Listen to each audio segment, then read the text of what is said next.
60,000 तक हमको NIT triple ITs में से कोई ना कोई एक ऑप्शन बन जा रहा होगा और उसके बाद फीमेल कैंडिडेट में 75,000 तक।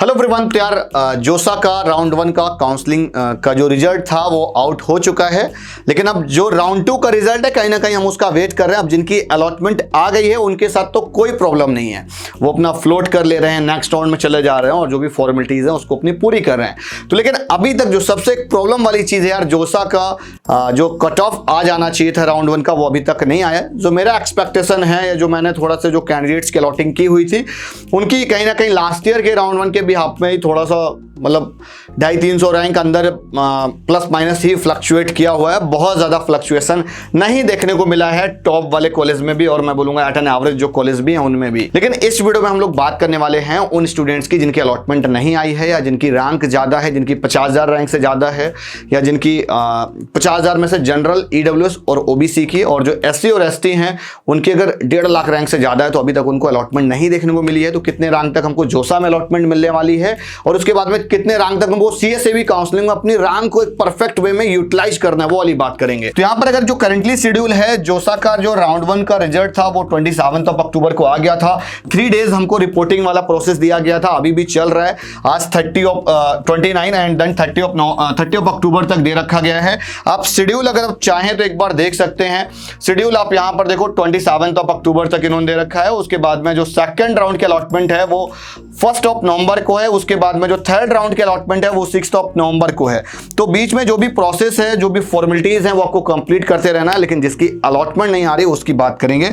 और इसी तरह से पूरा कंप्लीट काउंसलिंग 18 तक चलने वाला है, लेकिन जो अलॉटमेंट नहीं मिल रहा है उनको क्या करना है, तो उसके लिए वाली नेक्स्ट वाली स्लाइड थोड़ा सा अच्छे से देखो। जिसकी 50,000 से कम है, लेकिन मेरा मानना है कि 45,000 रैंक तक ये जो 3 कैटेगरीज हैं उनमें से जोसा में से कुछ ना कुछ ट्रिपल आईटीज में, मतलब जो न्यूली फॉर्म्ड है, जो लोग थोड़ा सा कम प्रेफर करते हैं, उनमें से अलॉटमेंट देखने को मिल सकती है। और मैं बोलूंगा कि जो भी लोग जिनकी भी रैंक 50,000 से ज्यादा या जिनको अलॉटमेंट नहीं मिलती है तो उनको कहां तक मिलेगा, तो उसके लिए मैंने कट ऑफ वाले डेटा भी बनाया है। तो जिनकी भी 50,000 से ऊपर है हम उनके बारे में बात करेंगे। दूसरा ये एससी और एसटी वालों के लिए तो मैं बोलूंगा अगर 1,60,000 के अंदर है या 2 लाख तक है ना, लेस देन 2 लाख है फीमेल कैंडिडेट का, तो उनको 6th राउंड तक जोसा तक वेट करना चाहिए। थोड़ा सा पेशेंस रखो, बिकॉज जोसा का काउंसलिंग यार बहुत टाइम टेकन होता है, थोड़ा सा पेशेंस रखना ही पड़ेगा। बियॉन्ड दैट आपके पास कोई भी ऑप्शन नहीं है। अब जो high rank can enrol for CSAB counselling, तो यार सीएसएबी काउंसलिंग के लिए आप हमारे यहाँ पर प्री बुकिंग ओपन हो चुकी है, आप करवा सकते हैं। पूरा काउंसलिंग में 100% अलॉटमेंट का इस कट ऑफ के बिहाफ पर मैं आपको पूरा का पूरा एक आइडिया दे देता हूं कि इस कट ऑफ के हिसाब से हम आपको 100% अलॉटमेंट की गारंटी दे सकते हैं और रिफंडेबल पूरी की पूरी 100% फीस है। इनकेस अगर जो हमारे काउंसलर, जो हमारी टीम या जो हम ईमेल के थ्रू आपको कमिटमेंट करते हैं, अगर उनमें से अलॉटमेंट नहीं आती है तो चॉइस फिलिंग का पूरा कंप्लीट प्रोसेस होगा। साथ ही साथ जो आपका अलॉटमेंट वाला पूरा जो भी प्रोसेस होगा 2 राउंड में होने वाला सीएसएबी, और वो आपका जो स्टार्ट होगा वो ऑलमोस्ट जाकर आपका जब काउंसलिंग प्रोसेस कंप्लीटली एंड हो जाएगा 18 नवंबर, आई थिंक 20 नवंबर तक तो पूरा प्रोसेस वगैरह ही चलेगा। Then last week of November तक ये लोग सीएसएबी काउंसलिंग का कुछ ना कुछ शेड्यूलिंग दे देंगे। तो मैं बोलूंगा जिसकी भी रैंक इस कैटेगरी से, अगर आप इसमें से इन दोनों में से एग्जिस्ट नहीं कर रहे हो, तो मैं बोलूंगा कि आपको काउंसलिंग की बिल्कुल नीड है, गाइडेंस की एक बहुत ज्यादा नीड है, बिकॉज सीएसएबी एक लास्ट मौका होता है ना। और बहुत सारे स्टूडेंट्स हैं जिनको भी अलॉटमेंट्स मिली हुई हैं, आप हमारे वेबसाइट पर भी जाकर चेकआउट कर सकते हो। जो भी इनरोल करना चाह रहे हैं वो इस नंबर पर कांटेक्ट कर सकते हैं, आपको रजिस्ट्रेशन लिंक डिस्क्रिप्शन पर दे दिया जाएगा। लेकिन अभी जो अलॉटमेंट वाला है ये कैटेगरी वाइज मैंने पूरी रैंक लिख रखी है। जो यहाँ पर रैंक लिखी है वो सीआरएल रैंक है दोनों में, ठीक है। अब मैंने मेल और फीमेल दोनों को डिवाइड कर दिया, कैटेगरी वाइज डिवाइड कर दिया है। और ये अलॉटमेंट किस चीज की है, एनआईटीज एंड ट्रिपल आईटीज। अब इसमें थोड़ा सा ब्रांच की सिक्योरिटी के लिए आपको डिस्कस करना पड़ेगा एंड एनआईटीज के नेम के लिए आपको डिस्कशन करना पड़ेगा। तो उसके लिए अगर आप चाह रहे हो, डिस्कशन करना चाह रहे हो कि हमको क्या मिलेगा, आप प्रेडिक्शन करवा सकते हैं, उसके बाद आप इनरोल करिएगा, कोई दिक्कत नहीं है, ठीक है। तो जनरल वाले अगर कैंडिडेट की बात करूं तो मैं 60,000 तक हमको एनआईटी ट्रिपल आईटीज में से कोई ना कोई एक ऑप्शन बन जा रहा होगा और उसके बाद फीमेल कैंडिडेट में 75,000 तक बन जाएगा।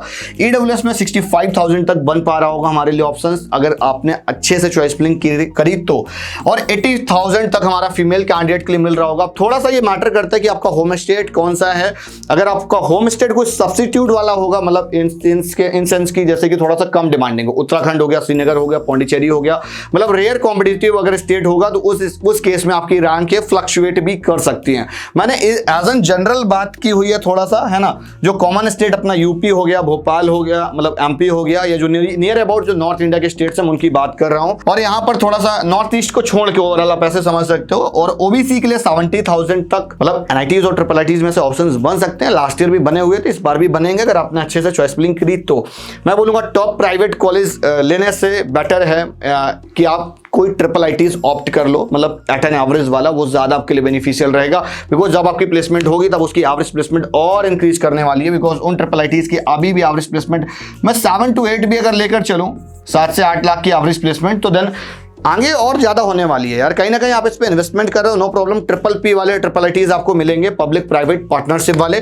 और SC के लिए तो मैं बोलूंगा 2.5 लाख रैंक तक, देन कोई दिक्कत नहीं है, आप आराम से अलॉटमेंट ले सकते हो। जेंडर न्यूट्रल वाली कैटेगरी की मैं बात कर रहा हूँ। और जो फीमेल कैंडिडेट है उसमें 3 लाख तक एक बार देखने की उम्मीद की जा सकती है। तो जिनका भी यार रैंक इससे बीच में हो, अगर आपको लग रहा है कि आपकी अलॉटमेंट नहीं आ रही, आप परेशान हो, तो आप हमारी टीम से, हमारे काउंसलर से आप कंसल्ट कर सकते हैं यार, है ना।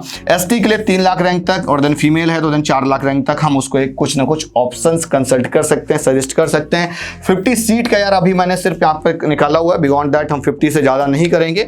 और 25% अभी ऑफ चल रहा है अगर आप बिफोर दिवाली अगर कोई भी इनरोल करता है। राइट नाउ अभी जो फीस थी 15,999 थी, लेकिन अभी आपको 11,999 वाले में इनरोल करने के लिए यहाँ पे दिया गया है, तो आप जाकर इनरोल करो, लिंक डिस्क्रिप्शन पर है। कुछ डाउट क्वेरीज हैं कमेंट करके बताइए। मिलता हूँ नेक्स्ट वीडियो में, तब तक के लिए बाय बाय।